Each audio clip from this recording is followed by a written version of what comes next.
Good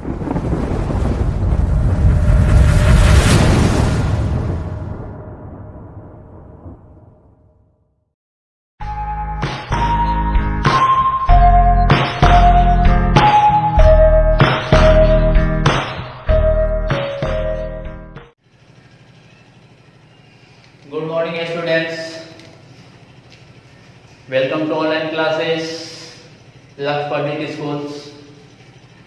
Today we have to read about the frequently asked question. इस video में जो है आज हम लोग ये पढ़ेंगे, इससे पिछले वीडियो में हम लोग ये पढ़े थे जो आप लोग को हम पढ़ाए थे major cause of soil erosion, soil injection, ये सब हम लोग पढ़े थे। प्रैक्टिस ऑफ मेथड्स इत्यादि हम पढ़ाए थे। तो इस पिछले वीडियो से जो क्वेश्चन एराइज हो रहा है, जो फ्रीक्वेंटली आस्क्ड क्वेश्चन जो एराइज हो रहा है, उस क्वेश्चन को जो है हम लोग यहाँ पर इसको हम नोट किए हैं, उसको जो आप लोग घर पे जो है बैठ करके प्रैक्टिस कीजिएगा। तो पहला देखिए क्वेश्चन क्या है, what are the major cause of soil exertion. Soil exertion जो टॉपिक्स था लॉस ऑफ सॉइल में दो टॉपिक्स हम आपको लिखवाए थे, soil erosion and soil exertion. तो सॉइल एक्सर्शन में हम आपको बताए थे कि मिट्टी का जो है पूरी तरह से आपसे जो मिट्टी की फर्टिलिटी जो है, जो न्यूट्रिशन है वो किस तरह से कम हो जाते हैं। तो इसी आइडियोलॉजी को लेकर के जो है आप इस क्वेश्चन को लिखेंगे और आई होप दैट आपको यह क्वेश्चन समझ में आया होगा और इसको जो है आप अच्छी तरह से जो है क्लियर कर सकते हैं। उसके बाद जो दूसरा क्वेश्चन है, what is the importance of soil, मिट्टी का क्या महत्व है।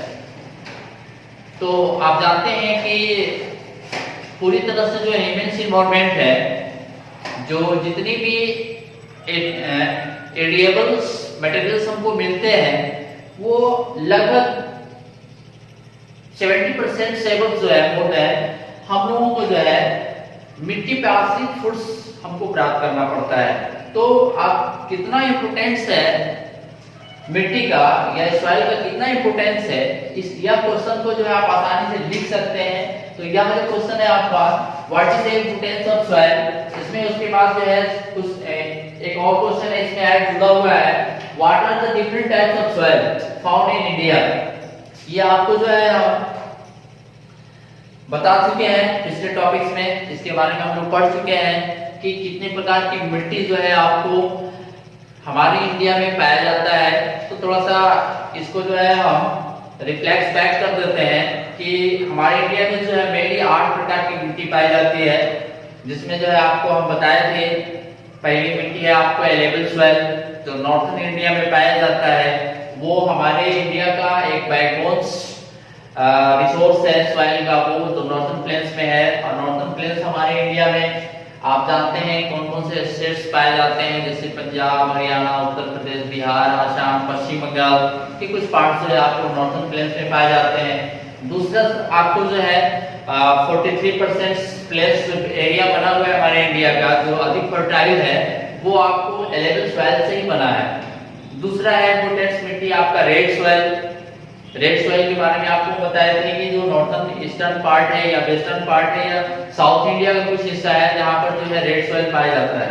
और रेड सॉइल की खासियत यह है कि यह जो है आपको एग्नीज चट्टान, जो इग्निस रॉक्स जो है उसके फॉर्मेशन से बनता है ये। और रेड इसलिए होता है कि इसमें आयरन ऑक्साइड की जो मात्रा है वो अधिक पाई जाती है, तो उसको हम कहते हैं रेड सॉइल।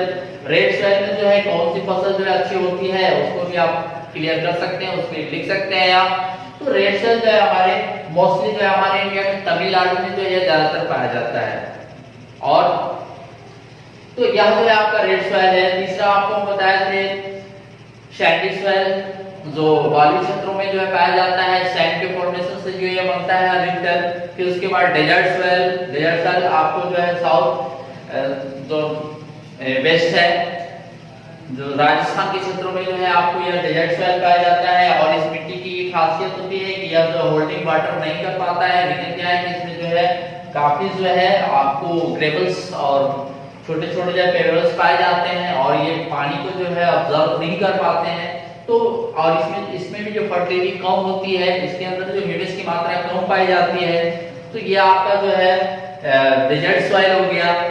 फिर और भी बहुत सॉइल्स थे, जैसे आपको लेटराइट सॉइल आपको बताए थे। लेटराइट सॉइल भी जो है आपको एक नॉर्थ ईस्टर्न पार्ट और वेस्टर्न हिस्से में पाया जाने वाला ये सॉइल लेटराइट सॉइल देखिए वहां पर पाया जाता है जहां पर अधिक वर्षा होती है। हैवी वर्षा अधिक रेन होने की वजह से जो है अगर मिट्टी का जो है अपर लेयर जो बहुत ही थिन होता है, अगर वो फ्लो कर जाता है तो उसकी वजह से जो है वहां पे जो है कंकड़ वगैरह जो है काफी दिखने लगते हैं। तो वैसे एरिया में जो आपको लेटराइट सॉइल देखने को मिल जाता है।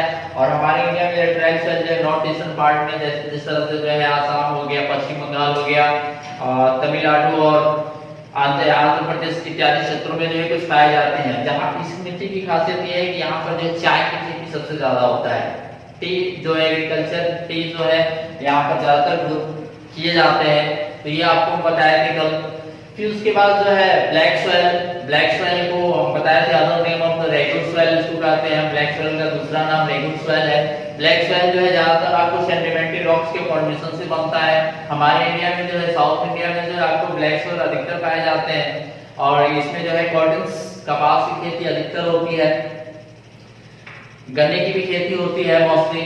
तो यह जो है ब्लैक सॉइल जो है आपको इसलिए जाना जाता है। फिर उसके बाद जो है कुछ सॉइल ऐसे हैं जो शालीन और एल्काइन होते हैं। शालीन वाटर या एल्काइन वाटर उसको कहते हैं जहां पर जो है हिलीज एरिया में या माउंटेन एरिया में जो है जहाँ पे पानी जो है बहुत दिनों तक ऑब्जर्व हो गया, स्टोर हो गया और वहाँ पे जो है नमक की मात्रा जो है उसमें घुल गया। ज्यादातर कोस्टल एरिया में जो है इस तरह के जो है मिट्टी पाई जाती है जिसमें जो है अधिक मात्रा में अम्ल और क्षार की मात्रा अधिक होती है। अम्लीयता और लवणता जो ज्यादातर पाया जाता है इस मिट्टी में। तो इसको एल्काइन और शालीन है। जो यह टॉपिक जो आपके बुक में नहीं है लेकिन फिर भी आपको एक्स्ट्रा नॉलेज के लिए जो है आपको हम बता दिए हैं। तो शालीन और एल्काइन सॉइल भी पाया जाता है। फिर उसके बाद मार्सी रीजन में जो है आपको मार्सी सॉइल पाया जाता है। ये भी आपके बुक्स में जो है नहीं है लेकिन फिर भी आपको हम क्लियर कर दिए हैं। तो मार्सी जो एरिया में जो है जैसे आपका गजरी क्षेत्र है वहां पर जो मिट्टी पाई जाती है उसको मार्सी सॉइल कहते हैं। तो इस तरह से जो है इतने प्रकार की मिट्टियां जो है मेनली 4 प्रकार की मिट्टी जो है हमारे इंडिया में काफी फेमस है। जैसे लेवल सॉइल है, रेड सॉइल है, लेटराइट सॉइल है, ब्लैक सॉइल है। तो मेनली जो है आप अच्छी तरह से समझ गए होंगे इस क्वेश्चन को। आप जो है आसानी से इस क्वेश्चन को आप लिख सकते हैं और अच्छी तरह से जो डिटेल कर सकते हैं। तीसरा है आपका question what is the soil resources. इसके पिछले वीडियो में जो है हम लोग पढ़ चुके थे सॉइल रिसोर्स क्या है, what is importance of the soil resources. तो व्हाट इज सॉइल रिसोर्स इसको आप आई होप दैट आप अच्छी ढंग से जो है इसको आप लिख सकते हैं। तो ये आपके जो है फ्रीक्वेंटली आस्क्ड क्वेश्चन है जो आपको घर पे जो है आपको होमवर्क के रूप में दिया जा रहा है। आप इसको जो है आप लिख करके व्हाट्सएप जो स्कूल का है उस पे आप भेज सकते हैं। अब इसके बाद जो है इसको क्लियर करने के बाद आपके बुक्स में जो है 2 और इंपोर्टेंट टॉपिक्स हैं जिसके बारे में थोड़ा सा आज हम लोग क्लियर करेंगे। जिसमें पहला है वाटर रिसोर्सेज। वाटर रिसोर्सेज इसके पिछले 2 वीडियो में या 3 वीडियो में जो हम लोग पढ़ चुके थे। लैंड रिसोर्सेज क्या है, सॉइल रिसोर्सेज क्या है। तो इस चैप्टर का जैसा नाम ही है land, soil and water. 2 topics, 2 जो है लैंड सॉइल के बारे में हम लोग ऑलरेडी पढ़ चुके हैं। उससे जो भी क्वेश्चन है वो आप उसको क्लियर बनाएंगे। जो भी होगा उसमें जो कंफ्यूजन वो आप कमेंट सेक्शन में भेज सकते हैं व्हाट्सएप पे। तो अब लेकिन नेक्स्ट जो है हम लोग जो पढ़ रहे हैं हम लोग वाटर रिसोर्स।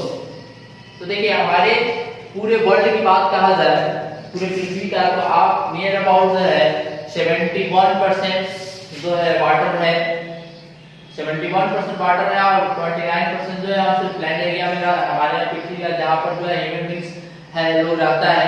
तो वाटर रिसोर्स जो है पूरे पृथ्वी की अगर बात कहा जाए तो मोस्टली जो है 97% of water exist in the ocean and seize.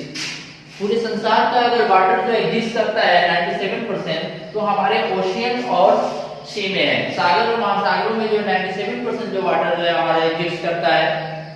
लेकिन यहाँ जो वाटर होता है वो सालिन होता है।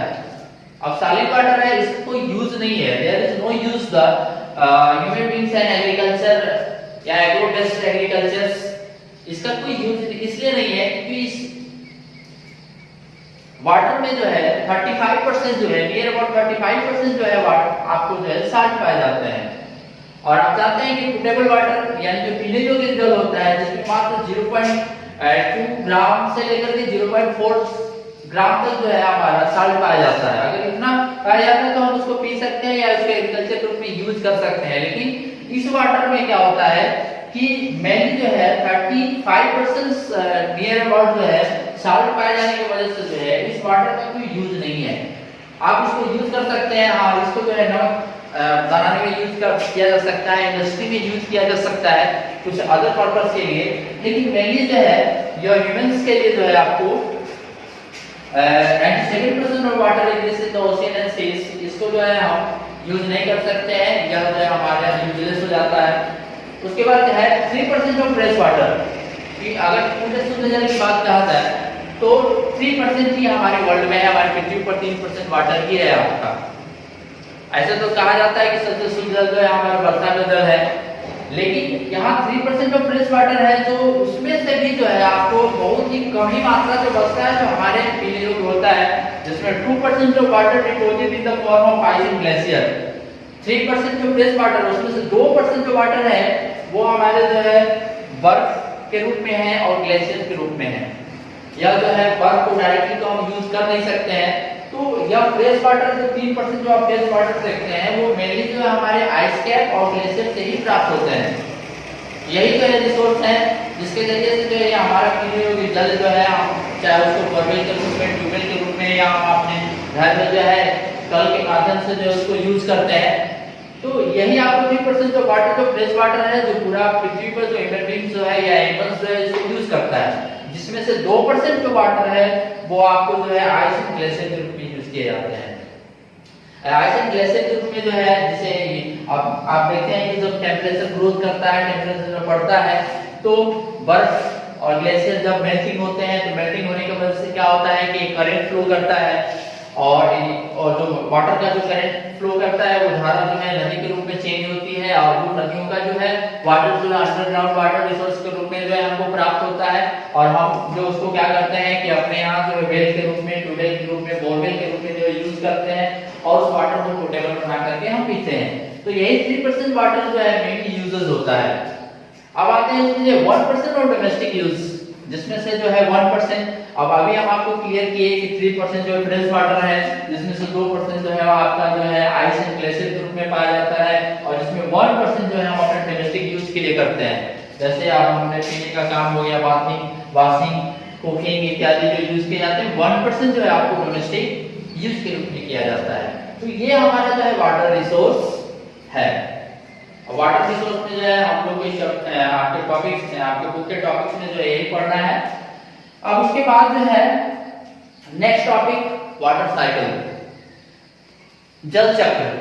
तो बहुत सारे जो है साइकिल्स जो है आप पढ़ते हैं, साइंस में भी आपको पढ़ना था, कार्बन साइकिल, नाइट्रोजन साइकिल। तो ये भी जो है आप ज्योग्राफी के दृष्टिकोण से जो है ये भी एक साइंस के दृष्टिकोण से भी आप इसको समझेंगे तो भी जो है। तो यहाँ जो हम लोग को पढ़ना है वाटर सर्कल्स।